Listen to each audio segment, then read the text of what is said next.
Et enfin, un invité trop rare sur les plateaux de télévision, Paul Ariès, politologue, enseignant, directeur du journal Le Sarcophage.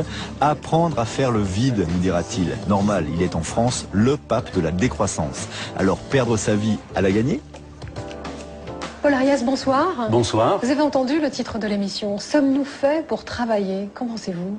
Je répondrai déjà tout simplement que le travail nous fatigue, donc visiblement nous ne sommes pas faits pour travailler. Et puis je répondrai plus sérieusement qu'en fait l'histoire du travail, c'est l'histoire d'un dépouillement.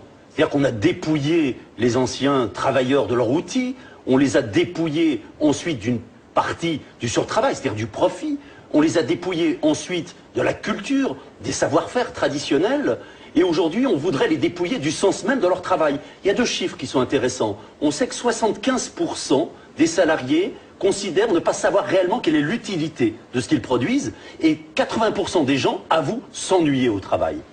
Alors je reconnais bien votre sens de la provocation. Vous dites que le travail fatigue, mais le travail enrichit également. C'est un savoir-faire. Mais je dirais que le mot travail, c'est comme le mot production et consommation, c'est un mot poison qui empêche de penser. C'est-à-dire quand on parle de travail, de quoi parle-t-on? Est-ce qu'on parle d'une activité qui est créatrice, ou est-ce qu'on parle de la taylorisation du sourire? C'est-à-dire aujourd'hui cette obligation de sourire qui est celle des hôtesses d'accueil dans les péages d'autoroute ou des caissières à l'hypermarché. Quand on parle de travail, est-ce qu'il s'agit d'un travail qui est utile à la société ou qui est nuisible? C'est-à-dire qu'il faut nécessairement décoloniser notre imaginaire et abandonner effectivement ces grands mots à majuscules qui en fait sont là pour empêcher de se poser les vraies questions. C'est-à-dire comment travaille-t-on, pour fabriquer quoi, et vis-à-vis de quel besoin social à satisfaire. Alors je vous rassure, Paul Ariès, si je souris, je ne suis pas forcée, personne ne m'y oblige. Ce qui est intéressant dans votre pensée, vous êtes d'ailleurs connu pour cela, vous avez une pensée assez radicale, et là on l'entend encore sur le travail. Vous n'arrivez pas à envisager le mot travail associé au mot richesse, ou je maintiens savoir-faire et enrichissement, épanouissement personnel? Mais là aussi, l'histoire nous apprend à différencier ce qu'on appelait auparavant l'opus, c'est-à-dire la création, et le labeur, le travail. Je veux dire, s'il s'agit d'avoir une activité qui émancipe, qui éveille l'intelligence, je dirais, je signe tout de suite. Sauf qu'aujourd'hui, on se rend compte qu'il y a un retour du néo-taylorisme. Et c'est ça qui est particulièrement grave. Et puis, on ne peut pas poser la question du travail sans poser aujourd'hui la question tout simplement de la situation environnementale. C'est-à-dire, est-ce que l'on peut produire toujours plus, donc travailler toujours plus, ou est-ce qu'au contraire, il va falloir apprendre à vivre plus frugalement, donc aussi, je dirais, à faire autre chose que travailler, et le droit au loisir, le droit à la paresse, me semble être une alternative tout à fait intéressante. Est-ce que votre point de vue quand même sur le travail, associé au labeur, on vient de l'entendre, est un point de vue marxiste?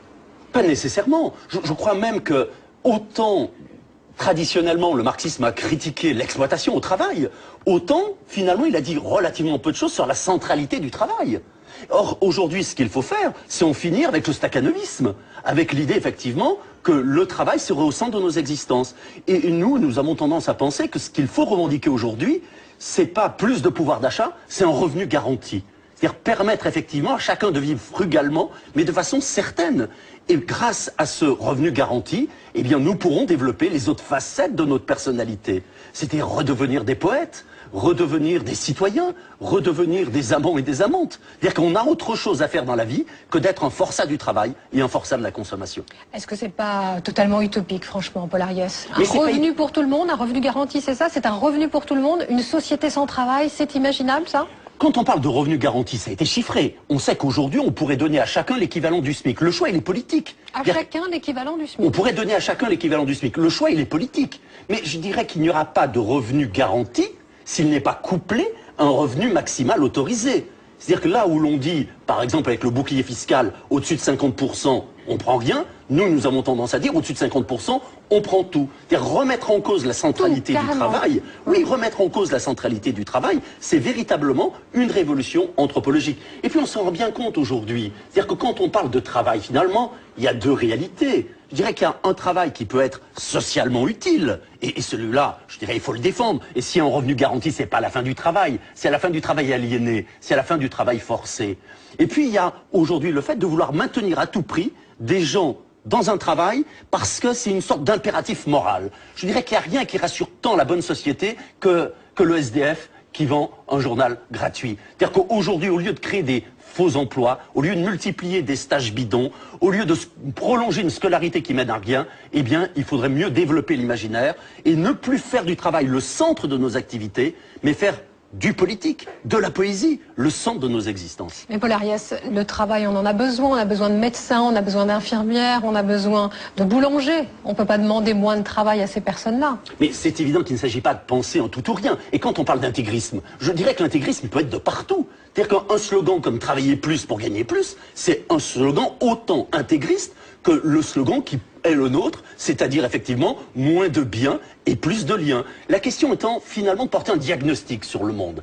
Est-ce que l'on croit que l'on va pouvoir généraliser nos modes de vie? Il suffit de citer deux chiffres. On sait qu'aujourd'hui, 20% des humains dont nous sommes s'approprient 86% des ressources planétaires. Si 6 milliards d'humains vivaient comme nous, une seule planétaire ne suffirait pas. Donc il faut en finir avec l'illusion d'une société d'abondance. Il faut en finir avec tout simplement ce culte du travail. Mais même s'il y a ces inégalités que vous décrivez, cette société d'abondance, elle nous a permis d'avoir une meilleure espérance de vie, elle nous a permis de vivre quand même mieux qu'il y a 2 ou 3 siècles. Mais vous n'avez pas l'impression de casser une rupture? L'homme a toujours travaillé. Dire l'homme doit moins travailler, c'est une véritable rupture. Alors c'est pas tant une rupture que cela. Il faut savoir par exemple qu'au Moyen-Âge, il y avait 150 jours par an qui étaient non travaillés. Il faut savoir que dans les sociétés traditionnelles, le travail est toujours couplé à une autre dimension. Prenons nos moines dans les monastères, ils travaillaient, mais je dirais que l'objectif c'était de se faire l'égal de Dieu. Donc il y avait une finalité. Aujourd'hui finalement, le travail a perdu son rapport avec la vie quotidienne. Et en fait on travaille pourquoi? Tout simplement pour avoir un pouvoir d'achat. Et moi j'aurais tendance à dire, face au débat sur le harcèlement au travail, face effectivement à cette violence qui se développe avec les nouveaux modes de management, on ne pourra pas en finir avec le harcèlement au travail si nous ne renonçons pas à être en même temps des forçats de la consommation. Paul Ariès, quand je vous écoute, je vous imagine donc en train d'enseigner, c'est votre métier, vous êtes politologue, vous êtes également directeur d'un journal. J'ai l'impression quand même que vous aimez votre métier. Pour vous, le travail n'est pas synonyme de labeur. Mais je crois qu'il y a une énorme différence entre le fait d'avoir des activités et le fait, effectivement, simplement de chercher à gagner sa vie. On peut reprocher tout ce qu'on veut au capitalisme. C'est un travail choisi et non subi. C'est un travail choisi. C'est-à-dire qu'on peut reprocher tout ce qu'on veut au capitalisme, c'est une société diablement efficace. Premièrement, parce qu'elle sait susciter le désir et le rabattre ensuite sur la consommation de produits marchands. Deuxièmement, parce que le capitalisme insécurise. Il casse les identités collectives et individuelles. Et puis d'autre part, on le voit aujourd'hui, il développe la précarité et la flexibilité. Il développe la liberté aussi, liberté d'entreprendre. Mais bien sûr qu'il développe une partie de la liberté. Je crois que la marchandise, l'invention, je dirais de la marchandisation, a été quelque chose d'historiquement essentiel, mais qui a donné tout ce qu'elle pouvait être positive. Et aujourd'hui, effectivement, eh bien, il faut un basculement. Il faut sortir de cette société du travail qui n'a finalement que quelques siècles et passer aujourd'hui à un nouveau type de société. Une pensée radicale, pas révolutionnaire, mais radicale, en tout cas une pensée qui est assez atypique. Et on va pouvoir confronter votre pensée à celle de nos invités. Vous allez le voir, une chef d'entreprise, je suis sûre qu'elle aura des choses à vous dire, une sociologue et un philosophe pour vous répondre. On accueille nos invités.